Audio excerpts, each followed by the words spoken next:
Okay, welcome to Parshas Hashavua. The shir on the Parsha this week is Parshas Tetzaveh. It's also a very special Shabbos. It's Parshas Zocher, which is the Parsha we read about Amalek.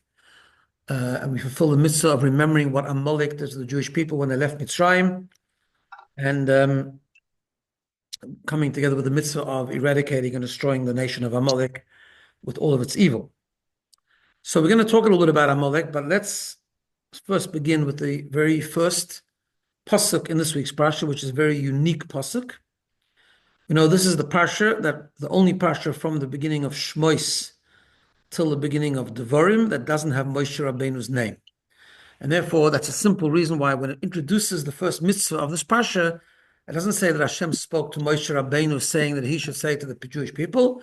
It just right away jumps in. It says that Hashem speaking to Moshe Rabbeinu in the second person. Okay.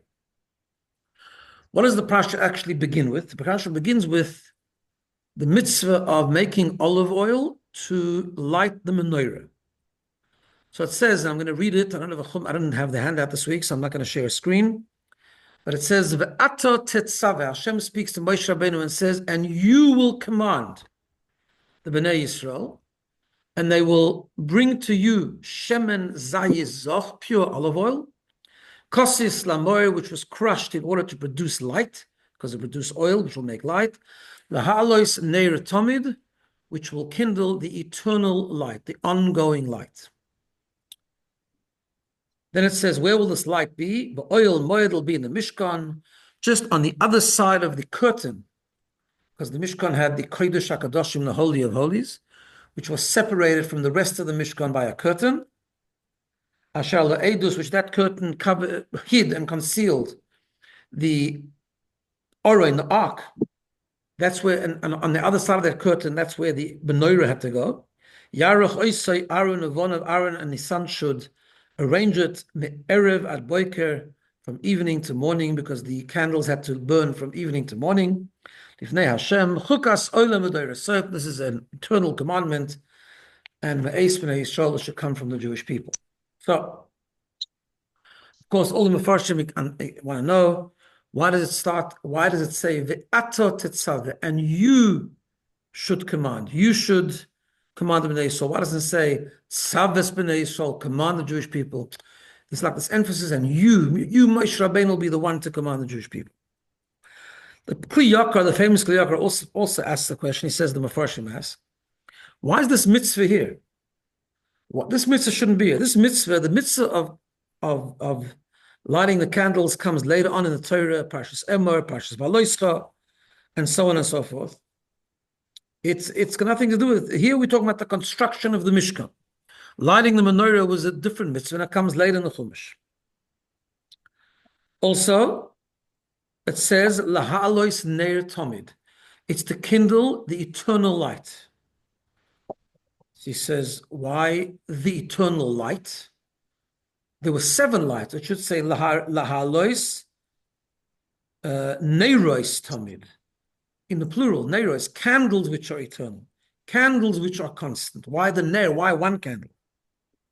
And saying, well, why do we say tomid? It's not constant. The candles only burn from evening to night, evening to morning. During the day, they didn't burn. Okay, so Rashi already says it's not such a problem, because we know that the idea of tomid means that it's constant, it's every day, like the korban tomid. The korban tomid was the ongoing korban. It wasn't all day, but it was every day. Over here also, it's every night. Okay. But still, he wants to know why it's that. And also the Kli Yakar wants to know what's going on. Why do we have to know exactly where the menorah is? And we need to use the curtain which divides between the Kodesh HaKadoshim, the Holy of Holies, where the Kodesh HaKadoshim is the place of the Oron, the place of the Ark.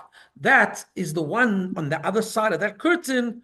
You have to put the menorah. But why, like, such a long-winded sort of reference to where it has to be? And he says the following. Kli Yakar says a beautiful idea. And then we're going to use this idea to go into another vort, which I saw, which I'm going to share with you, a beautiful idea. He says, the Ramban writes that when the Torah says here that we're going to create a constant candle, we're not talking about all the candles of the menorah, because they were not really constant.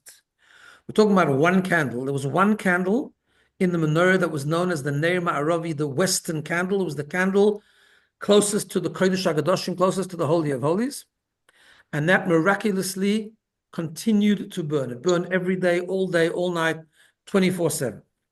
Right? And if we understand that the pasuk is referring to that candle, we'll answer all the questions, says the Kli Yakar. First of all, he says the Mishkan was divided into three parts. The Kodesh HaKadoshim, the Holy of Holies, the Kodesh, where the table and the menorah and the small mizbech of incense was kept, and then the outside, which was the big mizbech where korbanos, the sacrifices were. And he says all of these places are part of the Mishkan where Hashem said, "Make for me a Beis Hamikdash, and I will dwell there." Now, we know that the Kodesh HaKadoshim, the Holy of Holies, was separate from everything else. It had a curtain and it was concealed. And Moshe Rabbeinu wanted, he said, that in every part of the Mishkan, there should be something that's a testament to the fact that the Shekhinah, the divine presence, is resting with Adi. Now, in the Kodesh HaKadoshim, the presence of the Shekhinah was obvious. There was the Luchos. It was miraculous. We know the Luchos was miraculously written. It was fully engraved from one side to another, which meant certain letters like the Mem, the final Mem, and Samach really meant it was miraculous. It was all the way through, and there was nothing to hold on to, and nevertheless it was there, and there was just sort of miracles that were in the Aron. And therefore, in the Kodesh HaKadoshim, there was a sign, a constant sign that the Shekhinah, the divine presence, is resting among the Jewish people. Now, that's not obvious to everyone because that's in the Kodesh HaKadoshim and there's a curtain dividing there. Therefore, not everyone can go there. Therefore, it's possible for someone to come into the Mishkan and to think, well, I don't see a sign of the Shekhinah resting here. So therefore, what Hashem had to do is the next section of the Mishkan, the Kodesh, there also had to be a sign. What was that sign? The sign was the miraculous constant burning of the Neir Ma'aravi, that one candle that burned constantly, that burned 24/7. So therefore, says the Kli Yakar like this, that when Hashem comes with this mitzvah over here to tell them to make olive oil, laha'alois ner tamid, to make this one eternal candle, this is not the place where the Torah is talking about the mitzvah of lighting all the candles each day. That's in Parshas Emor. This is to tell Moshe Rabbeinu to create another sign of the Shekhinah's presence in the Kodesh, not the Kodesh HaKadoshim. And it says, Ve'ato Tetzaveh, you need to do this. Because Moshe Rabbeinu was the source of all miracles. Moshe Rabbeinu was the source of Torah, and that's the Aron Kodesh. Moshe Rabbeinu is the source of all miracles. As we know, he brought about all different miracles, and therefore he's the one that can bring about the second miracle of the Western candle. And that's why the Torah says it's got to be outside the curtain, which is hiding the Aron, because that's why we need to do this. It's hiding the Aron.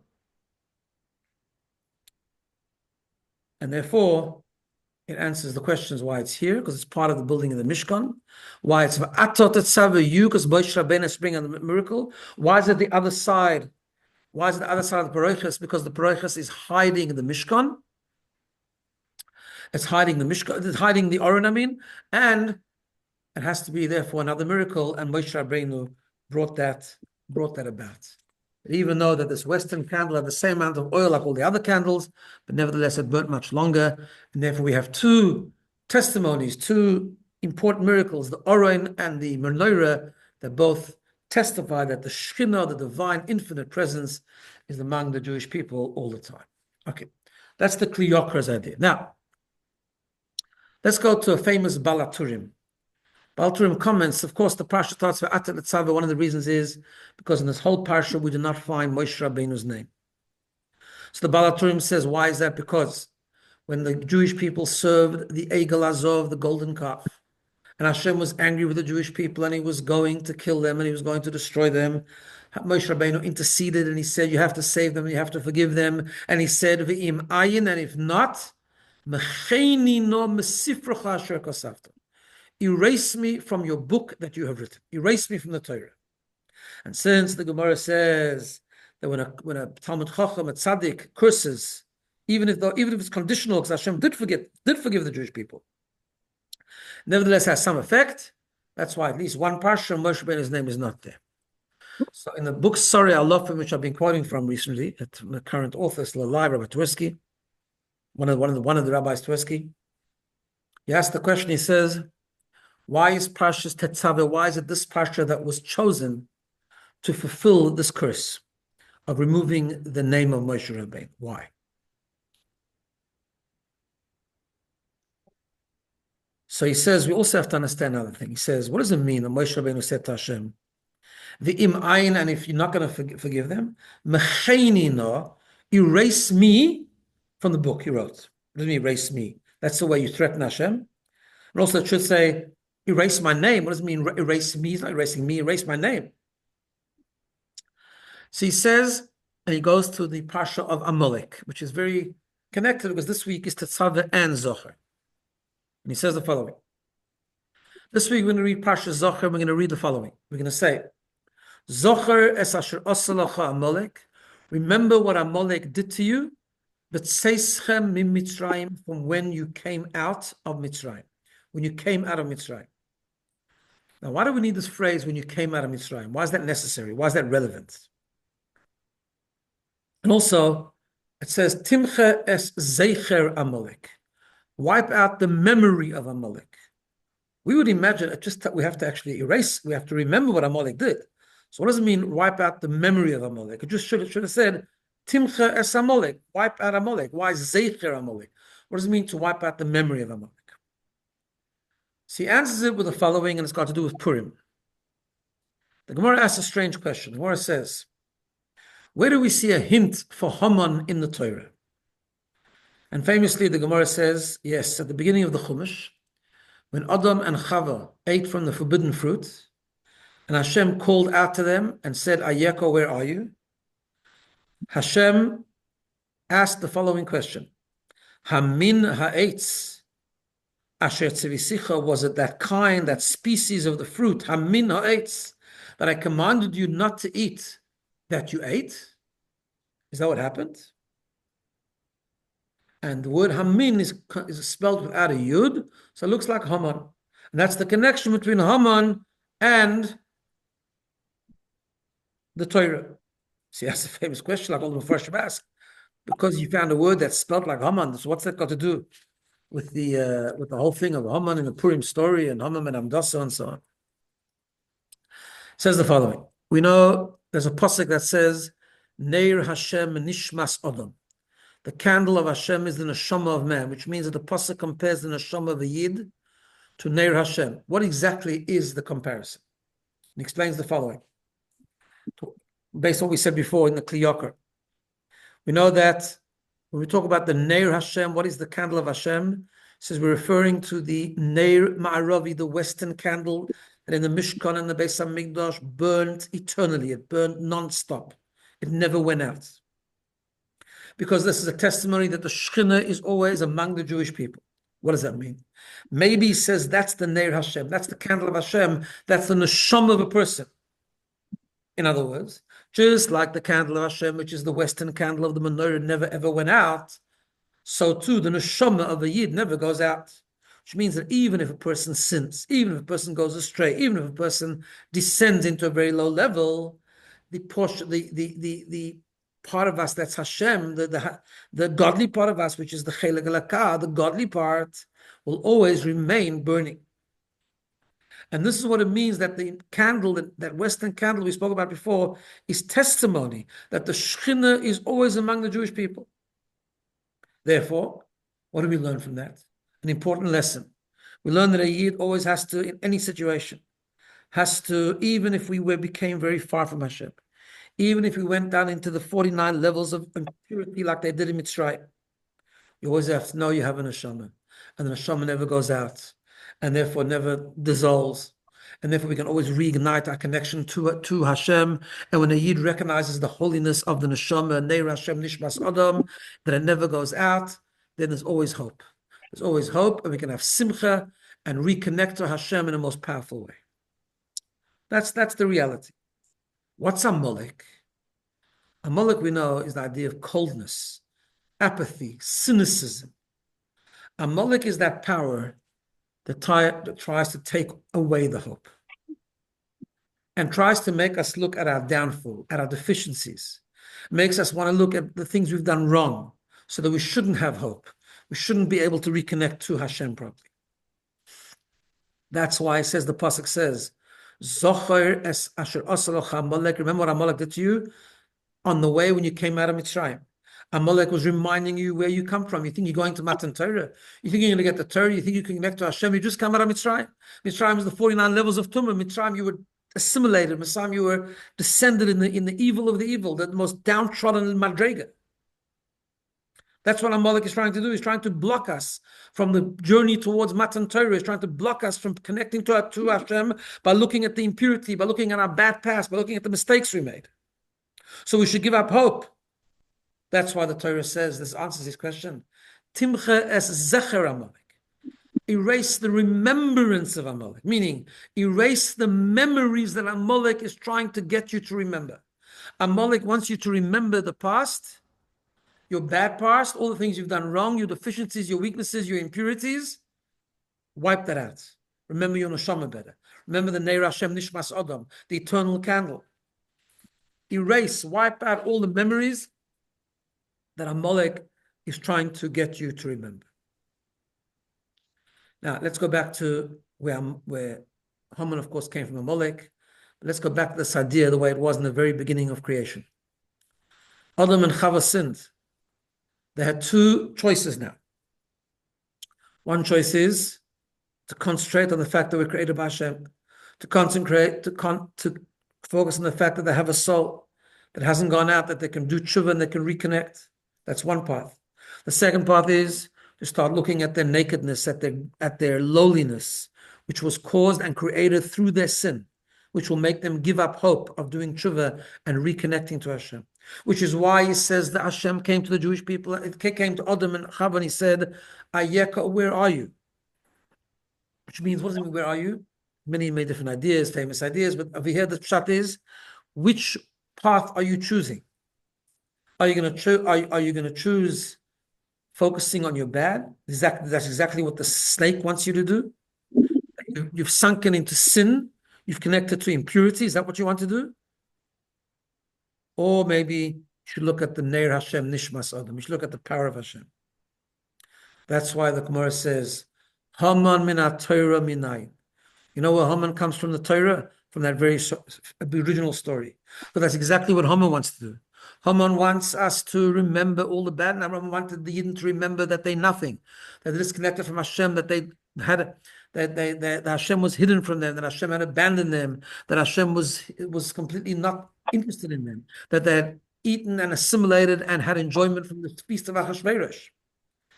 And that was his power. That's what he was trying to get the Yidden to give up hope, and he was succeeded partially. And that's why the Gemara says, where does Haman come from? From the very beginning. That maybe Adam and Chava were focusing on their sin rather than focusing on the hope. That's where it comes from. But the whole idea is the downfall of Haman and the downfall of Amalek. That's all one thing. Haman, Amalek, Adam and Chava, Hamin ha'etz. They were trying to give up hope. They were focusing on the bad rather than the Shoma. But we know the Purim story is about wiping out Amalek. Purim story is about the downfall of Haman. And therefore, we have to focus on the neshama, focus on the neir, the candle that has never gone out, the candle that still burns. There's still hope, there's still warmth, there's still connection with Hashem. That's why when it comes to the Egel Azor, Moshe Rabbeinu says, Hashem wants to destroy the Jewish people. Moshe Rabbeinu steps in and he says, this is me. I'm the leader of the Jewish people. I know who they are. I stand for the Jewish people. And therefore, I know that they still have a neshama. That yes, they did a terrible thing, but they're still connected. And he says, if you don't forgive them, erase me. He says a beautiful idea. He says, memches is like from the word mechay, to erase. Ni, nun yud, no, nun aleph. That's an acronym. What does the acronym stand for? Neir Hashem Nishmas Adam. You're erasing the Neir Hashem Nishmas Adam. Therefore, he says, that's what Moshe Rabbeinu stands for. And he says that's why Moshe Rabbeinu is the middle candle, because you know the 7 candles of the menorah corresponds to the 7 ushpizim, the 7 famous tzaddikim, Avram, Yitzchak, Yaakov, Moshe, Aaron, Yosef, David. What's the fourth one? What's the middle one? What's the one that was miraculously built, miraculously burnt all the time? Moshe. That's Moshe's job. Moshe's job is to highlight the neshama of a yid. Moshe's job is to give hope to the yid, to give a munah to the yid. That's why Moshe Rabbeinu's name is not in this parsha, because it's actually not a punishment. It's more of a greatness. It's like showing it's what I am. It's my essence.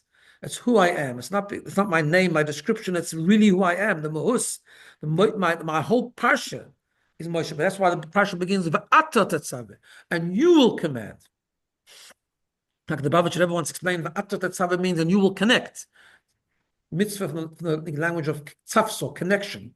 You will connect the Yidden to Hashem. You stand for the Yidden. That's why the whole parsha doesn't have his name, because it's deeper than his name. It's Moshe Rabbeinu's essence is to highlight the neshama and to bring back our Ner Hashem Nishmas Odom, to give us hope, to give us faith. And that answers all the questions of why Moshe Rabbeinu asked his name to be taken out and what it means Mechenino. And the most important thing is to learn from the story of Amalek and the story of Purim and the story of Chet Tzadas, never to focus on the evil, never to focus on the bad, but always to focus on the hope and the neshama, which is always remains connected with Hashem. Have a good day and a good Shabbos.